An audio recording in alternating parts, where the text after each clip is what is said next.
Hey guys, স্বাগতম জানাচ্ছি মঞ্জুল টেকজনের আরেকটা নতুন ভিডিওতে। আজকের ভিডিওর উদ্দেশ্য হলো একটি এমপিপিটি সার্কিট বোর্ড রিভিউ নিয়ে। তো এটি হচ্ছে একটি জেনেসিসের এমপিপিটি সার্কিট বোর্ড এবং হচ্ছে এটি কমপ্লিট। তো এটা আমি নিয়েছিলাম প্রায় 1 মাস আগে। এখন হচ্ছে আমি এটা নিয়ে এখন পর্যন্ত কোনো ভিডিও দেইনি, সময় হয়ে ওঠেনি। তাই আজকে ভাবলাম যে একটা রিভিউ নিয়ে আসি যে আসলে এই জেনেসিস এমপিপিটি সার্কিট বোর্ডগুলা যদিও আমাদের বাংলাদেশে ম্যানুফ্যাকচারিং করে এবং হচ্ছে এটার ডিজাইনও বাংলাদেশের। তো এটার কাজ কোয়ালিটি কেমন এবং হচ্ছে বাজারে অন্যান্য যেমন হচ্ছে পাওয়ার আরও বিভিন্ন ধরনের এমপিপিটি আছে, লুমিনাস আছে, বিভিন্ন কোম্পানির আছে। তো সেগুলোর সাথে তুলনা করলে এটা কেমন হয়, এই যে বাংলাদেশের যে এমপিপিটি সার্কিট বোর্ডগুলো তৈরি করতেছে এগুলো আসলে কেমন হয়ে থাকে। তো দেখতে পারতেছেন এখানে হচ্ছে সোলার ইনপুট।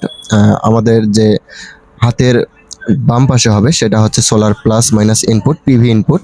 এবং হচ্ছে এখানে 100 ভোল্ট পর্যন্ত আমরা ইনপুট দিতে পারবো সোলারের সিরিজ করে। এবং হচ্ছে অপর পাশে ইন্ডাক্টর কয়েলটা যা আছে এই পাশে হচ্ছে ডিসি মানে ব্যাটারি ইনপুট। অবশ্যই হচ্ছে মাঝখানে দুইটা হচ্ছে প্লাস এবং হচ্ছে সাইডে দুইটা মাইনাস। তো এখানে একটি কন্ট্রোলার আইসি ব্যবহার করা হয়েছে, সোলারের কন্ট্রোলার আইসি, মাইক্রো কন্ট্রোলার যেটা আমরা জানি। তো এটাও অনেক জনই ব্যবহার করতেছে, কম বেশি সবাই। বাংলাদেশের যত এমপিপিটি সার্কিটগুলো তৈরি হচ্ছে এই ধরনের মাইক্রো কন্ট্রোলার আইসি দিয়ে তৈরি হয়। এর পাশাপাশি দেখেন এখানে ফ্যানের ব্যবস্থা করে দেওয়া হয়েছে, একটা ফ্যান লাগানো আছে, সাথে আরেকটি ফ্যান আপনারা লাগাতে পারবেন। এবং হচ্ছে এনটিসি ব্যবহার করা হয়েছে, অটোমেটিক ফ্যানগুলো চালু হবে যখন হচ্ছে প্রায় 40 থেকে 35 ডিগ্রি সেলসিয়াসের কাছাকাছি যাবে, তখন অটোমেটিক চালু হবে। এবং হচ্ছে আপনারা যারা ডিএসপি আইপিএসগুলো ব্যবহার করতেছেন, এখান থেকে আপনারা এই যে এই তারটার মাধ্যমে এর চার্জিং বা হচ্ছে আইপিএস অন অফ ম্যানেজ করতে পারবেন। পাশাপাশি এখানে একটি রিলে ব্যবহার করা হয়েছে, সেটা দিয়েও আপনারা আইপিএস এর এসি ইন আউট সেটা ম্যানেজ করতে পারবেন। এটা যদিও অটোমেটিক করে, আপনার ব্যাটারিটি যখন হচ্ছে ফুল চার্জ হয়ে যাবে, যেমন 14.12 ভোল্টের ব্যাটারির ক্ষেত্রে 14.4 ভোল্ট হয়ে যাবে, তখন আপনার আইপিএসটাকে অটোমেটিক ব্যাকআপে নিয়ে যাবে এবং হচ্ছে সুন্দর মতো সোলার থেকেই চালাবে। এর পাশাপাশি এখানে দেখেন একটি এলসিডি ব্যবহার করা হয়েছে, ডিসপ্লে ব্যবহার করা হয়েছে, ডিসপ্লেতে সব ইনফরমেশন দেখতে পারবেন।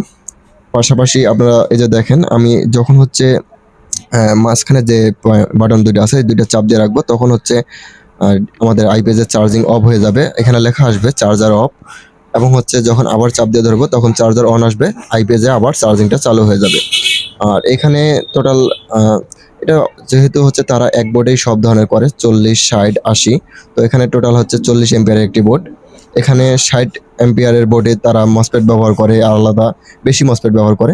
তো এখানে 40 এম্পিয়ার হওয়ার কারণে এখানে 3টি মসপেট ব্যবহার করছে। মসপেট হচ্ছে আইআরএফ 260N, এটা হচ্ছে আইজিবিটি কোয়ালিটি বড় মসপেটগুলো ব্যবহার করছে। এবং হচ্ছে 2টি শর্টকি ডায়োড ব্যবহার করছে।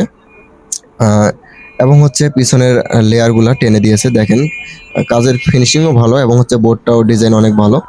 যদি হচ্ছে ক্যামেরা ফোকাস হচ্ছে না, আমি একটু জুম করে দেখানোর চেষ্টা করতেছি। আসলে একা ভিডিও করতে একটু সমস্যা হয়, যখন হচ্ছে আমরা একা ভিডিও করি তখন একটু প্রবলেম হয়। তো ফোকাস দিতে পারতেছি না, তারপরও চেষ্টা করতেছি। দেখেন এটা হচ্ছে আইআরএফ 260N মসপেট, টোটাল 3টা মসপেট ব্যবহার করা হয়েছে 40 এম্পিয়ারের জন্য। এবং 60 এম্পিয়ারের ক্ষেত্রে আরও 2টি মসপেট বাড়ানো হবে এবং 80 এম্পিয়ারের ক্ষেত্রে সম্পূর্ণ মসপেট দেওয়া হবে এবং হচ্ছে ডায়োড আরও 2টি লাগানো হবে। তো হেডসিংটাও মোটামুটি ভালো কোয়ালিটির হেডসিং ব্যবহার করছে তারা। এর পাশাপাশি এখানে যে ইন্ডাক্টর কয়েলটি আছে এটাও মোটামুটি হাই কোয়ালিটি দেখতে পারতেছেন। এবং হচ্ছে এখানে প্রপার তামা ব্যবহার করছে, কপার ওয়্যার ব্যবহার করছে। এর পাশাপাশি এখানে একটি ডিসি আউটপুটের ব্যবস্থা করছে, এটা সম্পর্কে পরে জানাচ্ছি। আর হচ্ছে আমি ওয়াট মিটার লাগিয়ে রাখছি। এখানে আরেকটা বিষয় না বললে হয়, সেটা হচ্ছে যে ওদের যে কমপ্লিট সার্কিটটা আছে সেটা হচ্ছে বক্স সহ এবং হচ্ছে কেসিং সহ ফিটিং, সেটা প্রায় 8,000 টাকার কাছাকাছি, 40 এম্পিয়ার। এবং হচ্ছে আমি এখানে এটা 5,000 টাকার ভিতরে নিয়েছি, কারণ এটাতে শুধু কমপ্লিট সার্কিটটা। এরপরে আমার তেমন কিছু কাজ করতে হয়নি, শুধু হচ্ছে ফিটিং করতে হবে এই। এর পাশাপাশি হচ্ছে আমরা যদি হচ্ছে এর হার্ড সেটিংয়ে ঢুকতে যাই, তাহলে ডান পাশে যে 2 বাটন আছে সেটা কিছুক্ষণ চাপে ধরে রাখলেই এটার হার্ড সেটিংয়ে আমরা ঢুকতে পারবো। এবং হার্ড সেটিংয়ে তারা সব কিছু ফিটিং করে রাখে। তো এখানে আমাদের না যাওয়াই ভালো। যদি আপনি বুঝেন এগুলো সম্পর্কে তাহলে আপনি যেতে পারেন। তো আমরা হচ্ছে যে ডান পাশের বাটন দুটি আছে সেটা চাপে ধরে রাখবো। এরপরে হচ্ছে আমরা এর হার্ড সেটিংয়ে প্রবেশ করব। তো হার্ড সেটিংয়ে প্রবেশ করার পর আমরা প্রথমে দেখতে পারবো এখানে ব্যাটারি ভোল্টেজ দেখাচ্ছে, যেমন হচ্ছে 12.5 ভোল্ট দেখাচ্ছে। এটা আপনারা অবশ্যই আপনাদের ব্যাটারি ভোল্টেজটা একটা মাল্টিমিটারের মাধ্যমে মিলিয়ে নেবেন। তো আমার হচ্ছে এখানে দেখেন ওয়াট মিটারও যে ভোল্টেজ দেখাচ্ছে, পাশাপাশি হচ্ছে আমার আইপিএসে দেখাচ্ছে। এই যে দেখেন 11 এম্পিয়ার চার্জ হচ্ছে। তো 12.5 ভোল্ট চার্জ আছে, 12.5 ভোল্ট দেখাচ্ছে। তো আমি এটা ঠিক আছে। দ্বিতীয়ত হচ্ছে আমার সোলার ভোল্টেজ যেহেতু আমার হচ্ছে 12 ভোল্টের solar, long run gold bifacial mono bifacial. তো আমার 21 ভোল্ট আসতেছে প্যানেল থেকে। এখন একটু সন্ধ্যাবেলা, যার কারণে মানে ভোল্টেজ আসতেছে কিন্তু এম্পিয়ার আসতেছে না। দ্বিতীয় হচ্ছে 40 এম্পিয়ার, এটা হচ্ছে 40 এম্পিয়ার, ম্যাক্সিমাম 40 এম্পিয়ার সাপোর্ট করে, তো 40-এ রাখছি। এবং হচ্ছে ব্যাটারি চার্জের এম্পিয়ারটা দেখেন এখন হচ্ছে 0.56-এ চার্জ হচ্ছে। এবং এটা আপনারা চাইলে অ্যাডজাস্ট করতে পারবেন। এবং পাশাপাশি দেখতে পারতেছেন যে আমার এখানে আমরা এটা 40-এর পর এই যে 20 এম্পিয়ার, এটা হচ্ছে আপনার ব্যাটারি ক্যাপাসিটি। আমার হচ্ছে পাউডার ব্যাটারি, এই যে এই ধরনের ভ্যানের যে পাউডার ব্যাটারিগুলো আছে এগুলো ব্যাটারি। তো এগুলো ব্যাটারি কিন্তু 20 এম্পিয়ার চার্জ দেওয়া সম্ভব না। তো আমার সোলার যেহেতু ছোট, মোটামুটি 11-12 এম্পিয়ার আসে, সেটা বুস্টিং করে 15 এম্পিয়ারের কাছাকাছি হয়। তো সেজন্য আমি 20 করে রাখছি, সমস্যা হবে না।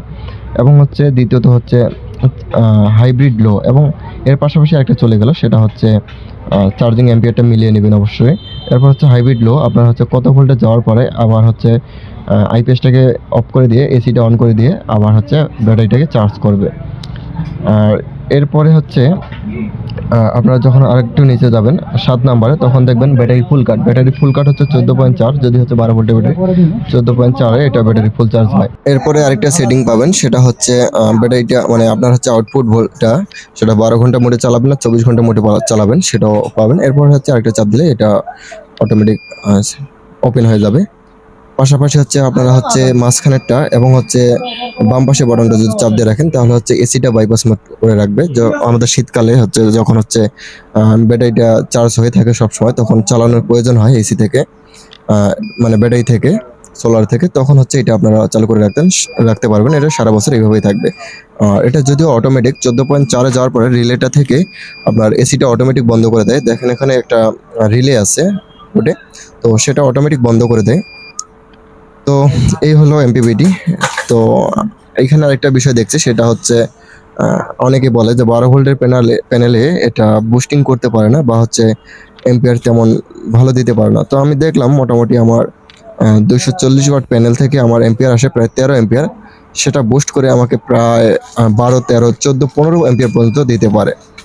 তো এই হচ্ছে সার্কিটটা। এখানে দুইটি ফিল্টার ক্যাপাসিটার দুটি করে 4টি ব্যবহার করছে, তার মধ্যে দুটি হচ্ছে 200 ভোল্টের আর দুটি হচ্ছে মোটামুটি 50 ভোল্টের, তো 63 ভোল্টের আর কি। তো ক্যাপাসিটারগুলো অনেক হাই কোয়ালিটি, এবং হচ্ছে এটা থেকে আপনার আইপিএসটাকে আপনারা অটোমেটিক কন্ট্রোল করতে পারতেছেন। এখানে 20 এম্পিয়ারের একটা ডিসি আউটপুটের সিস্টেম করে দিয়েছে।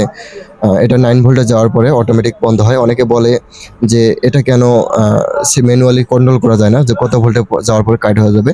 তো এটা 9.5 ভোল্টে যাওয়ার পরে কাট হয়ে যায়। আর এখানে একটা ইন্ডাক্টর কয়েল ব্যবহার করা হয়েছে। তো সব মিলিয়ে সার্কিটের কোয়ালিটি, মানে ওদের ডিজাইনের কোয়ালিটি আমার কাছে অনেক ভালো মনে হয়েছে।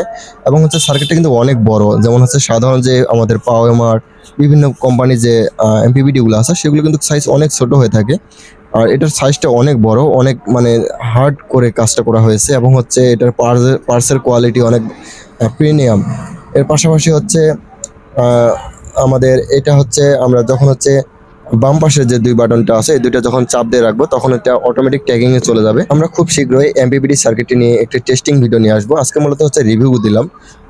আমি তাদের কাছ থেকে এমপিপিটিটা নেওয়ার পরে থেকে আমি মোটামুটি ভালো ফিডব্যাক পেয়েছি। তো খুব শীঘ্রই এটা নিয়ে টেস্ট ভিডিও আসতেছে। আপনারা যদি ভিডিওটি দেখতে চান অবশ্যই চ্যানেলটি সাবস্ক্রাইব করে আমাদের পাশে থাকবেন। দেখা হবে আরেকটি নতুন কোনো ভিডিওতে। ততক্ষণ পর্যন্ত সবাই ভালো থাকবেন, সুস্থ থাকবেন। আল্লাহ হাফেজ।